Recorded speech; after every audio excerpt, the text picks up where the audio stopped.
Hey everyone, it's Crystal Neath, your intuitive tarot reader, and I'm here with your daily reading for August 2nd, 2019.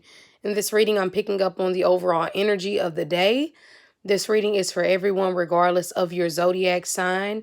This is just an overall vibe. So, the first card we have is the Nine of Swords upright, the Nine of Wands upright, and the Sun card.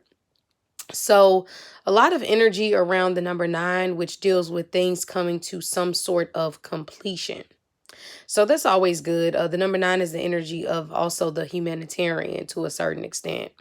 Now, it's funny because I really get a feeling that a lot of you all are getting anxious. It's almost an energy like, an inheritance is coming, but when? Something good is coming, but when? And a lot of times when we question the timing of blessings, we push them back even further. Things have a way of flowing much easier when we just allow them to flow in. Like my friend Gregory Scott always says, worry is meditation on the negative. Whatever you focus on grows. So if you're focusing on negative energy, you're going to grow negative energy. If you're looking at the glass half empty, the glass will always be empty to you. So, with that being said, you all, the first card is the Nine of Swords. Okay, I feel like all of our sleep patterns have been a little off. For some of us, it's just due to the high energy that we're feeling everyone else feel and deal with, and others of us are going through this ourselves. It's hard. It's been so much that we've had to deal with, and it isn't completely, we've just come off that new moon. So it's new. We're still trying to build up this newfound confidence, this newfound persona that we are bringing forth in August. And I feel that with the Nine of Swords today, um, if you allow yourself to keep focusing on something that ultimately you have no power over or any control over, it will keep you up at night. It will be a stressful situation.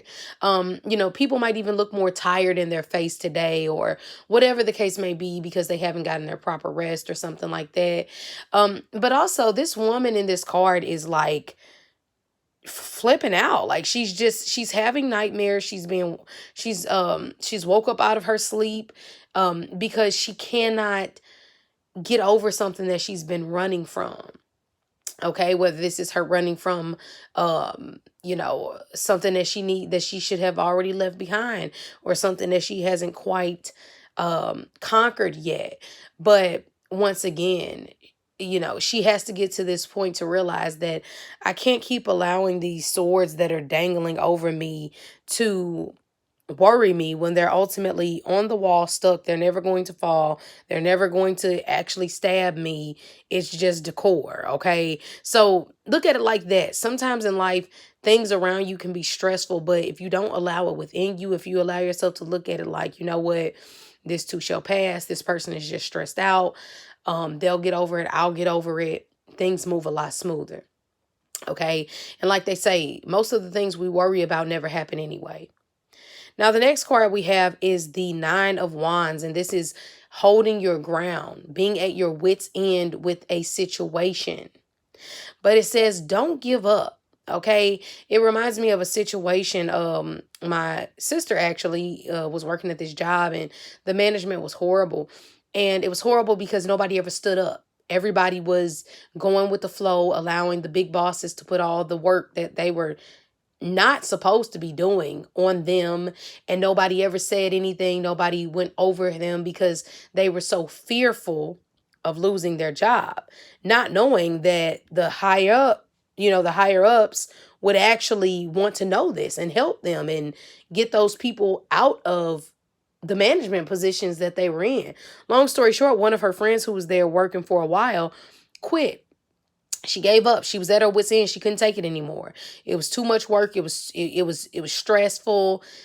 Things were being ran horribly. People were stealing money, and she gave up and she left. Okay, during the retrograde, only to find out that once the big bosses found out, they came in and cleared shop. Okay, so she left too soon. She should have stood her ground and fought a little bit harder, because if she would have gotten the blessing and possibly a promotion. So, of course, you can't cry over spilled milk, but it's saying if you want something, you stand up for yourself. Okay, you speak your truth and you don't give up. This guy in this card is obviously a bit hurt. His head seems to be, oh well, not in this card, but and you can obviously see he has some type of wound on his forehead. He's been fighting. He's been really putting so much work in, like a lot of us have been. And he's tired, but he can't give up. One more battle, you know? So, push through. This too shall pass today, okay? Whatever this is. Now, the last card we have is the Savior. This is the Sun card. And the Sun card shines light in even in your darkest hours. It is being in a position of not having a dollar in your pocket to eat, and somebody just walks up to you and hands you $100 bill. Okay, the Sun card is such a savior energy. It's about learning who you are as a person, understanding the purpose of your life this lifetime, and going after that. And now not allowing the little details of the day, the car that broke down, the car accident you had, the boyfriend who left you hanging, not allowing any of that to get to you, because ultimately this is my sole purpose. This is my life. This is my light to give and to live, and nobody can stop that. You can yell and scream all you want. The sun is always going to shine each and every day for the most part. Um as long as us humans are here. So this is actually pretty positive. If you allow yourself to say, oh, something after this, then it'll keep being one thing after another. But if you look at this and laugh in the face of danger and laugh in the face of adversity, it has a way of just causing, I guess, some type of bravery to be brought out of you today. And I think that's what it is. It's bravery, and it's shining through the darkness. It's smiling even in times where things are not all the way yet complete yet, or not that didn't make not all the way complete yet, but you feel it. It's almost there. It's coming together. Things are really working for you and not against you. Okay. Really what I'm feeling overall, you all, I hope that helped. If you need a private reading with me, you can always do so by emailing me at crystalneath@gmail.com. Once again, the only energies that we have that are really being highlighted is fire and air. Okay, you probably do a lot better dealing with your fire signs today, specifically Leo. As long as these Leos are living in their light and their truth. That's the thing too. Leos, the energy of Leo that we're in right now, it speaks about truth and it exposes truth. But that's why Leos are extremely punished when they don't live from a place of integrity and being authentic. And when they try to lie or live a life of maybe drugs and alcohol, or, just not being truthful, copying others instead of being their own unique self, it has a way of backfiring. So, but if you have a good Leo friend, call them up today. They might really shed some light and some happiness over your life. Leo, Aries, or Sagittarius. Okay, that would be what I would suggest. All right. Well, have a good one, you all, and I will see you tomorrow.